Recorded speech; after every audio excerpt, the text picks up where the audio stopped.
Hello, puppies and kittens. We are going to have another discussion, an unstructured discussion about a Danish Messiah, so to speak, who is coming to America and apparently coming to Texas.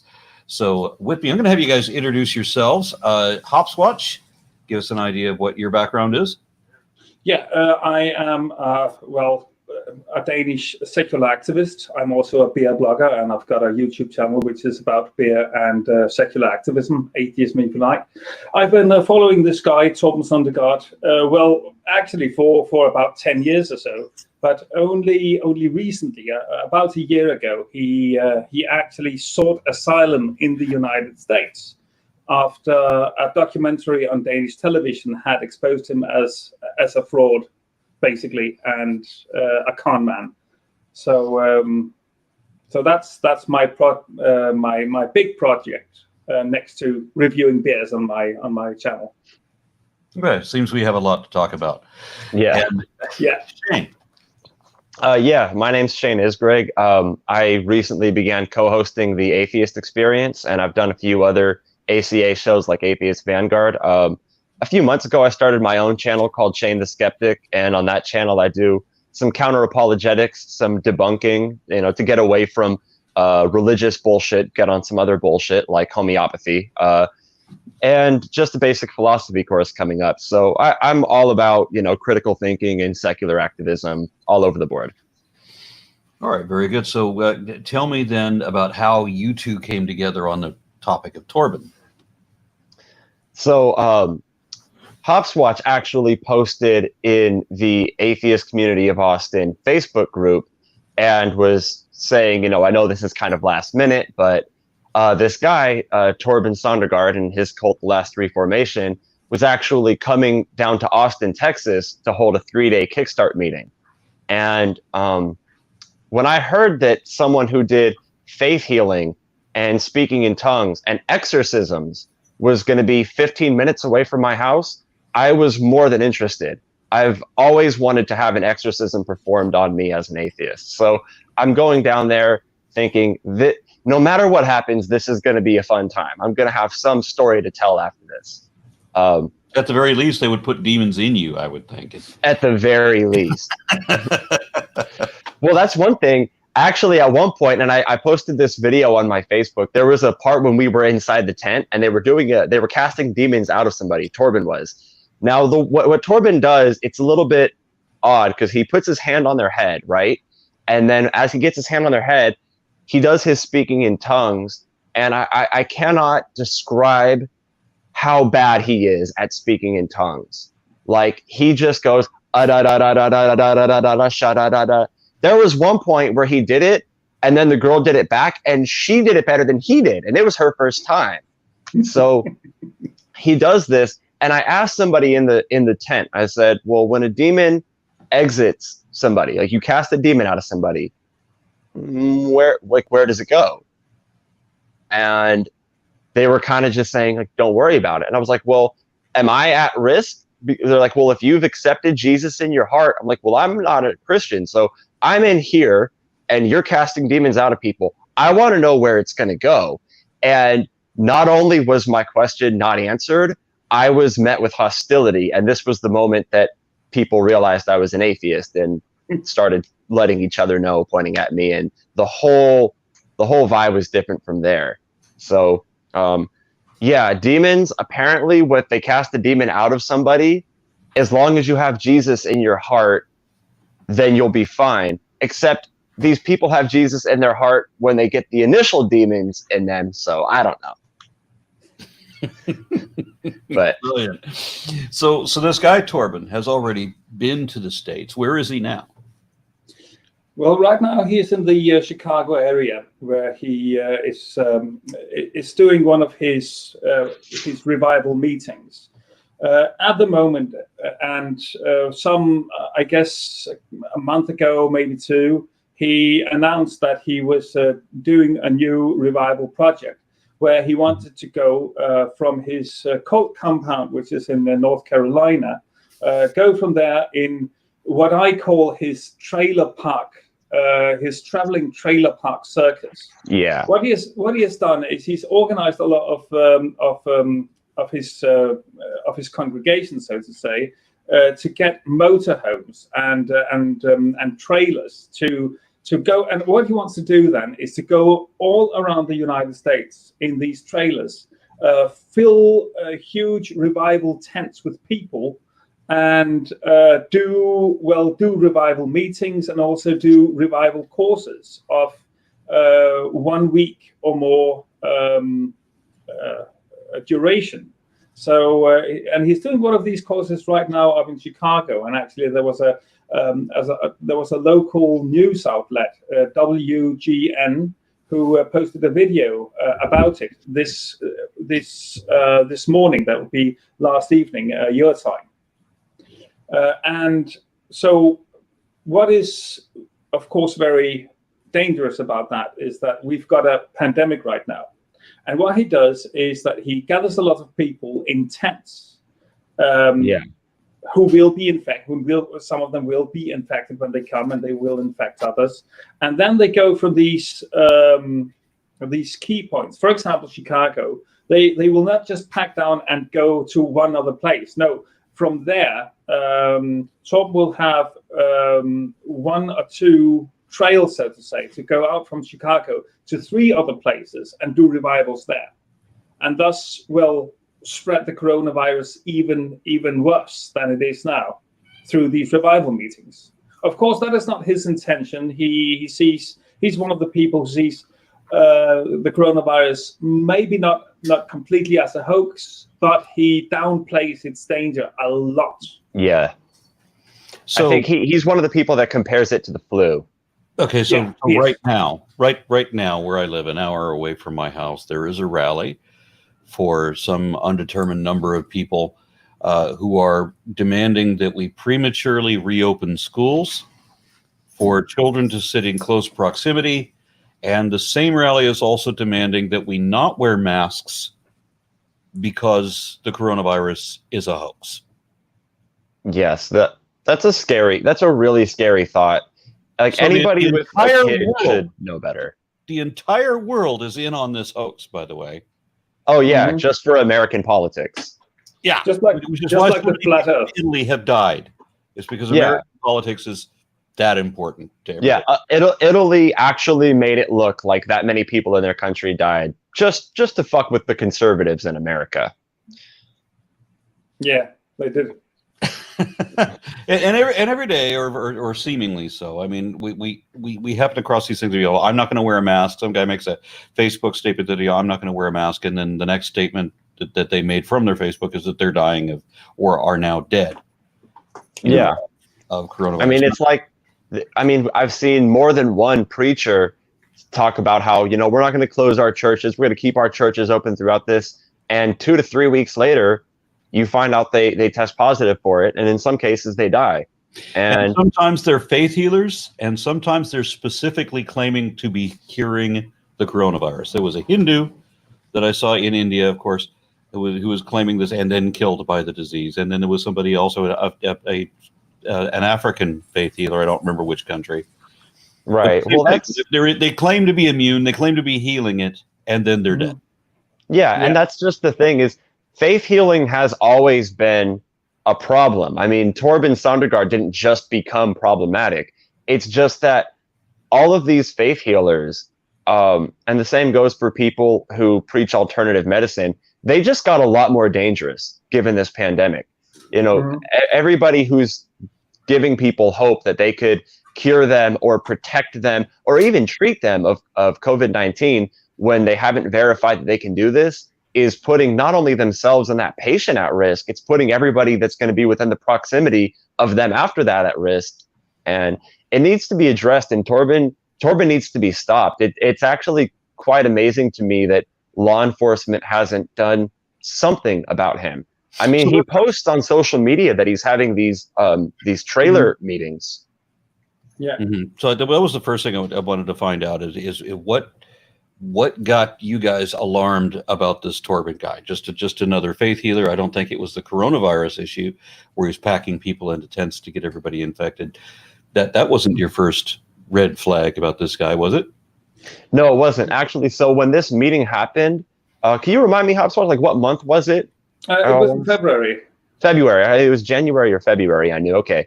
So this was right before coronavirus became like big news. Like this was when we were just starting to hear about it, kind of, at least here in the US. For me, well, there were a lot of things. One, just that he was going to be in my area, and I've always wanted to talk to a faith healer and kind of confront them on their bullshit. But Torben actually claimed that he healed somebody. I watched the testimony on his channel where he claimed that he could heal somebody of a form of autism called Asperger's syndrome.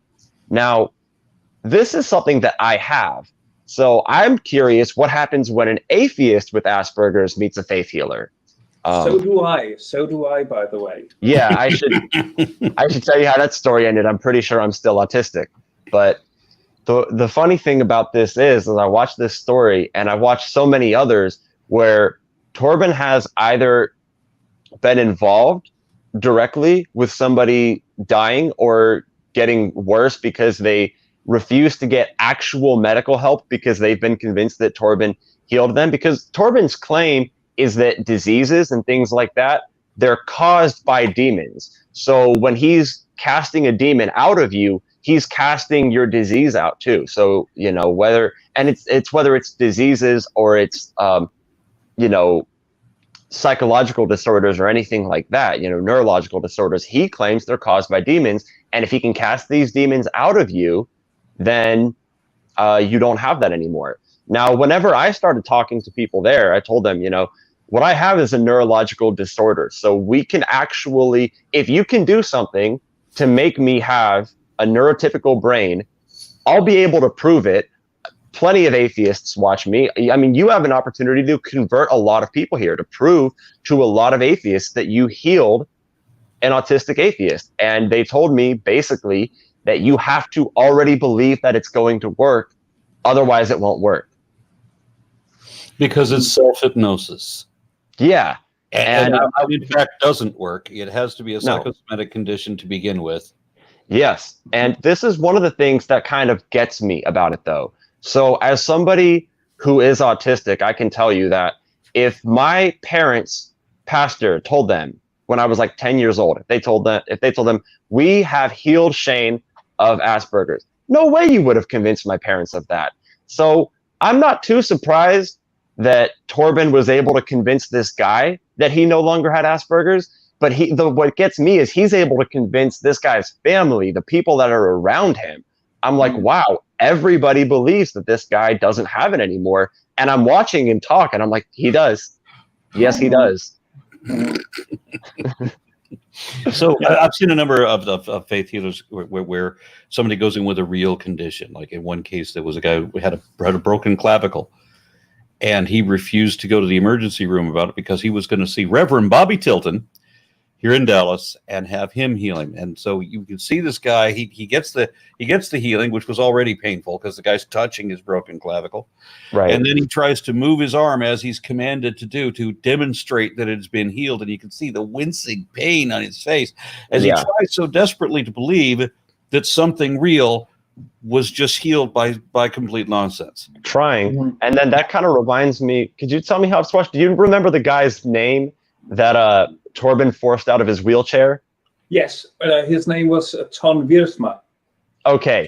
So here's or that's the one that I remember. He had an issue with his legs. I don't think he was in a wheelchair actually. I think he was on crutches, or maybe it's been both. Anyway, maybe I think it's both, because my understanding, and I think I saw the video of it happening, was you had a guy who, technically speaking, could walk, like could stand up and do it. But this would be problematic if he did, so he had to be in a wheelchair. Now, Torben forces this guy, like picks him up, gets him out of his wheelchair. Then the guy's standing on his feet, and he's like, "Oh wow, I can stand. I can walk, like it's a miracle." Well, like a week or two later, he had to have his legs amputated. I don't know. I don't think it was 1 or 2 weeks after. It was more like a couple of months after. Was it a couple months? Okay, I thought it was another week. I think it was. I think it was. But obviously, the point remaining that point remaining, he Right. wasn't healed, and probably the deterioration of his leg, the condition worsened because he actually thought that now he could walk on it Yeah. like a normal leg.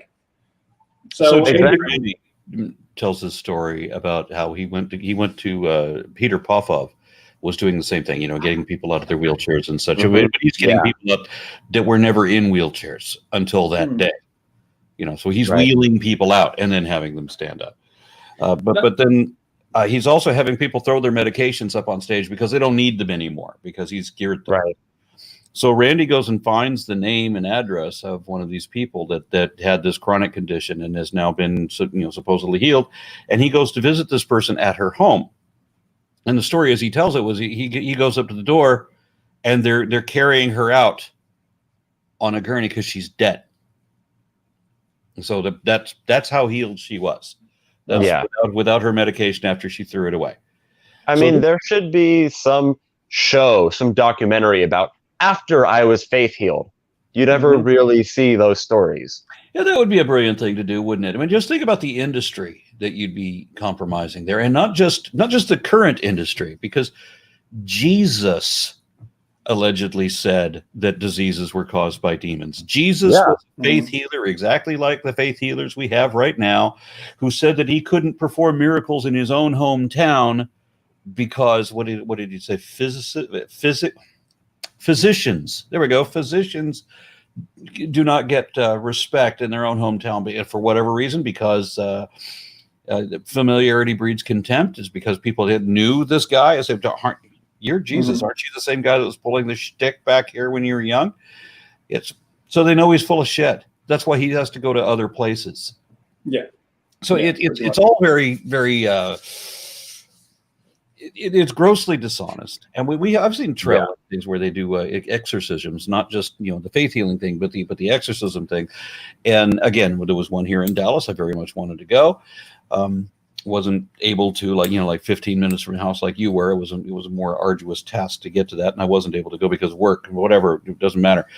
I would have loved to have confronted one of these people, with cameras, but you can't even get cameras into places like this. Because it all has to be the self-hypnosis thing. They don't want any kind of documentation. There was a security guard that was working for Oral Roberts, who was a believer, but he just wanted to vindicate his faith. He wanted the name of one person who had a medical record that he had a condition where he was unable to walk for some number of years, where family and friends would confirm that this guy had been confined to a wheelchair for some number of years, and that forever after Oral Roberts healed him, he was able to walk. He wanted that confirmation that there was a reality to it, and he pressed Oral Roberts about this over and over again because he's one of the security officers. He's like a bodyguard to Oral Roberts himself, and his statement was that Oral Roberts finally answered that question by saying, "There's a lot of exaggeration in this business." Right. Wow, exaggeration to say the least. Yeah.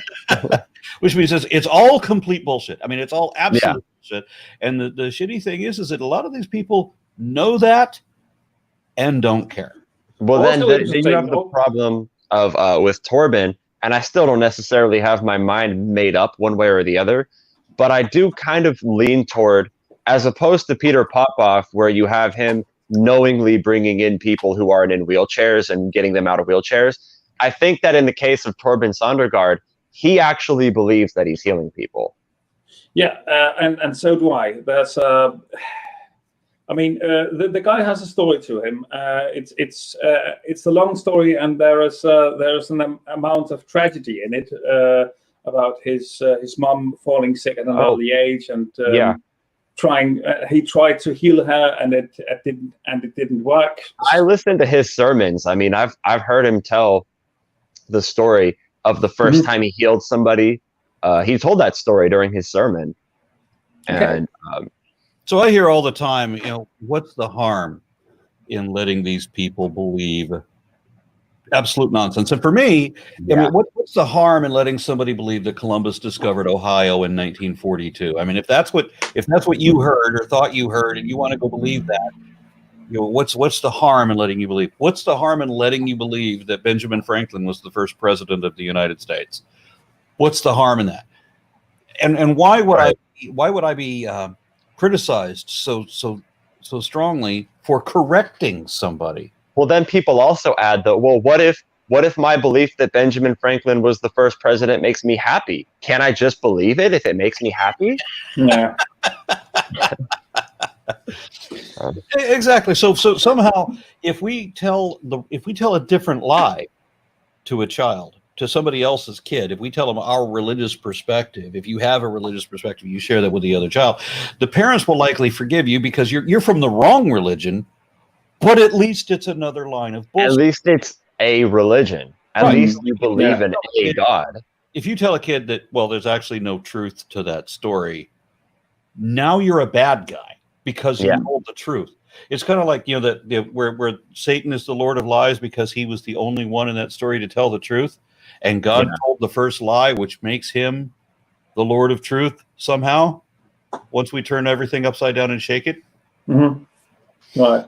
Yeah. So what's the harm in Torben, besides packing a bunch of no-masked people into confines so that they all share coronavirus? Yeah, well, I made one video where I was looking at his harm that he does to kids generally. I call the video "The Children of the Last Reformation." So what he does, which is actually pretty unusual as far as I know about many faith healers, is that he performs these practices on children as well as adults.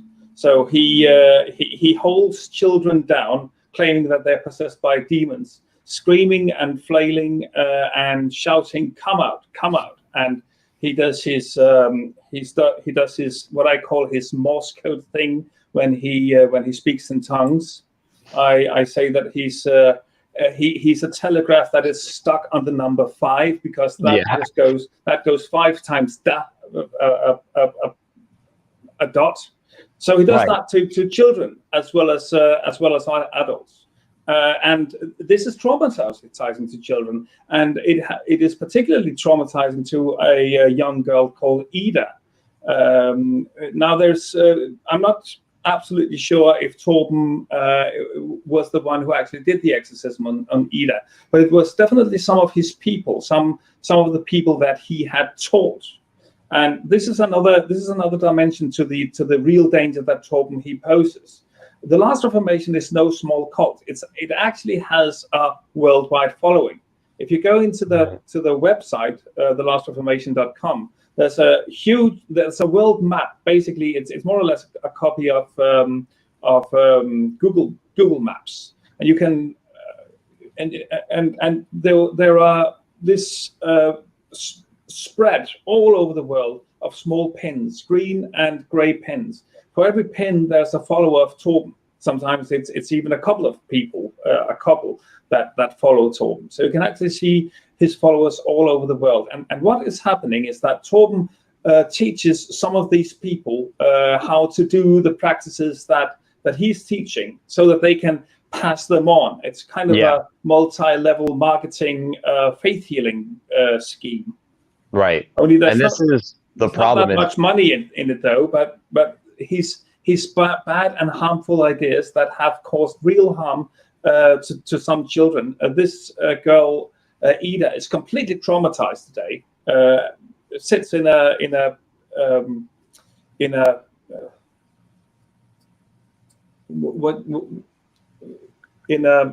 ward, in a psychiatric ward, more or less, under 24-hour surveillance to this day because of that botched, because of that faith healing session. And these are practices that he spreads all over the world.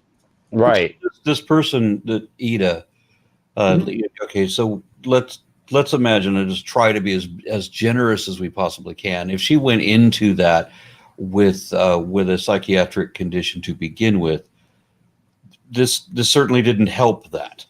No, right. It didn't. And you try to imagine like a child, and like you said, Arna, like a child with a psychiatric condition having a grown man put his hand on your head and tell you that you have demons inside you. Now, a demon's the scariest thing a religious person can think of next to Satan. So they think they have demons inside them. you're having somebody shout, "Come out right now, come out, da da da da da da," and that's scary. That's really scary to be told that, and then like you said, that can't be helping. Just a small detail to clarify. I don't know if psychiatric condition is the correct term here. She was mildly retarded. Okay. Rather, but now she's catatonic, more or less. Okay. Yeah. Well, I don't know what to say about that. Clearly.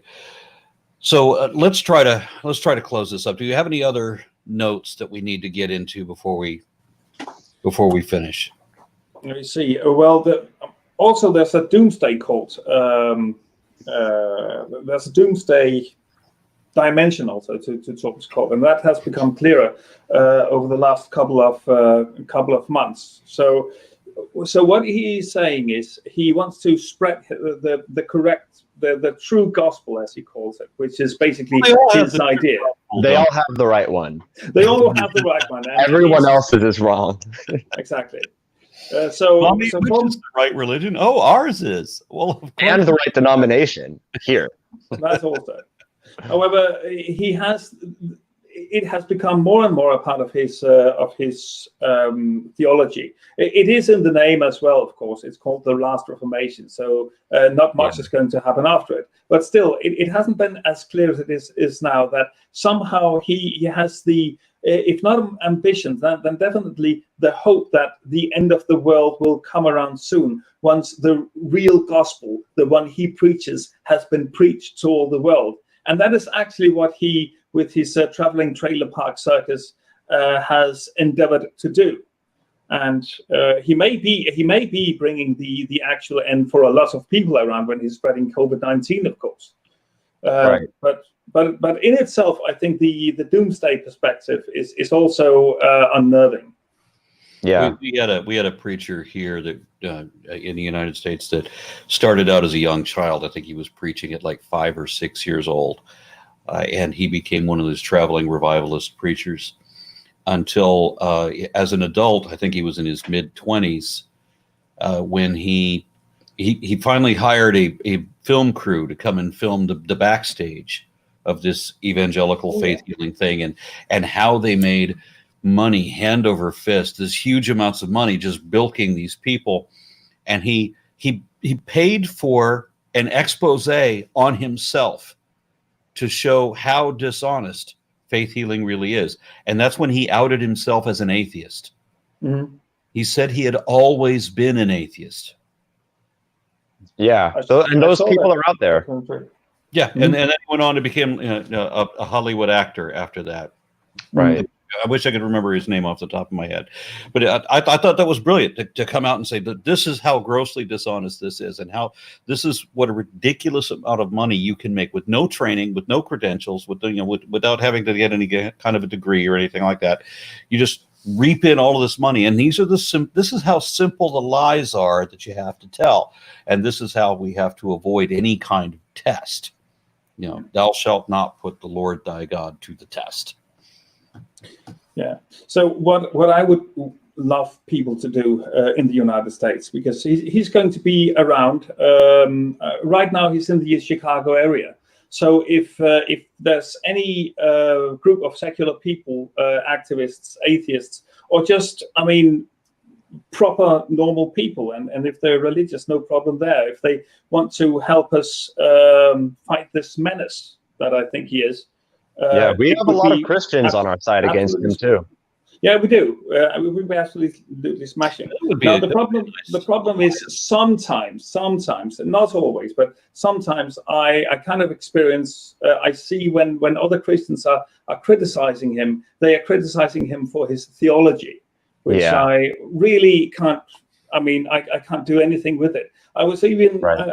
For example, there was this group. They were making videos where they were criticizing Torben for teaching women how to cast out demons. Now, that was the worst thing they could imagine that he would do. How could he teach women how to? Yeah, because he's teaching them how to teach, and a woman can't teach anything. So you're teaching women how to teach? Oh, that's a sin. That's a huge one. Are women just 3/4 of a person? I don't get this. I mean, if you dig a bit into what he does, and you see the trail of miserable people he leaves behind. There's so much more proper, actual, substantial things that you can criticize this man for. That's the barking dog. We have to have that. Good. I mean, there's so many more substantial things that you can criticize him for. Also, that he defrauds people of resources, money. Right. If you watch his videos, he says, "Why don't you go donate to us?" And you hear him plead for up to $100,000. And he also wants people to donate their motorhomes and the materials that he needs. And they do. It's got to be. It is an incredibly lucrative business. I mean, look at Ken Ham, got people to give him hundreds of millions of dollars over the years, and not even taking years to do it. His organizations bring in an average of like $20 million a year. That's incredible for somebody that doesn't really have the background and doesn't have any actual truth to show for what he's saying at all. Period. Mm-hmm. So Shane, Yeah. I'd like to see an alliance of atheists and reasonable Christians with some kind of a scientific approach to finding the truth to his various vacuous claims and the faith healing and everything. But I don't, as Hopswatch was saying, I don't know anybody that will focus on the parts that are demonstrable. I think that actually matter. Yeah, well, talking to them about what they should be more focused on is an important issue. But at the end of the day, I think that it's without question that you have Christians who take medicine. If you know someone who is a Christian who takes medicine, and I find it hard to imagine that you don't, then I think these are people that you could talk to and say, okay, would you agree with me that in the circumstance of a pastor telling his flock to not take medicine, that's a dangerous thing to do? They'll probably agree with you that it is. And a lot, like, if somebody could say like, oh, well, and the problem then becomes kind of what you were saying is they start saying, oh, well, he's a false prophet then. Well, they might be thinking he's a false prophet and you and I are thinking he's a con man. But at the end of the day, if they could agree with us that he's causing harm, then this is where you have to learn how to work together with people. And I wish there were more Christians who would speak out against it. The reality is many Christians won't speak out against pastors for the mere fact that it's a pastor. But I think if you could convince a Christian that this man is harmful not only to other people, but harmful to many Christians, and that somebody that they know who's a Christian that they care about could be deceived, I think there are a lot of Christians you can get on your side. And yeah, they might start bringing up some points that aren't as important to us. Like they might start talking about his theology, but if they agree with us that this guy's doing something dangerous, if they agree with us that because of his actions, people are not getting medical help when they need it because they think they have an alternative and that's a problem, we could work together. That's what I think. Yeah, I'd like to see some Christians who were motivated just by people's, the issue of people's medical health, or just by the fact that, and this is one that always bothers me, is I don't find Christians who are motivated by the truth. I mean, they have a different word. Right. For the truth. They're always complaining about what their truth is, but it's never what the truth is. Right. Can you show that it's true?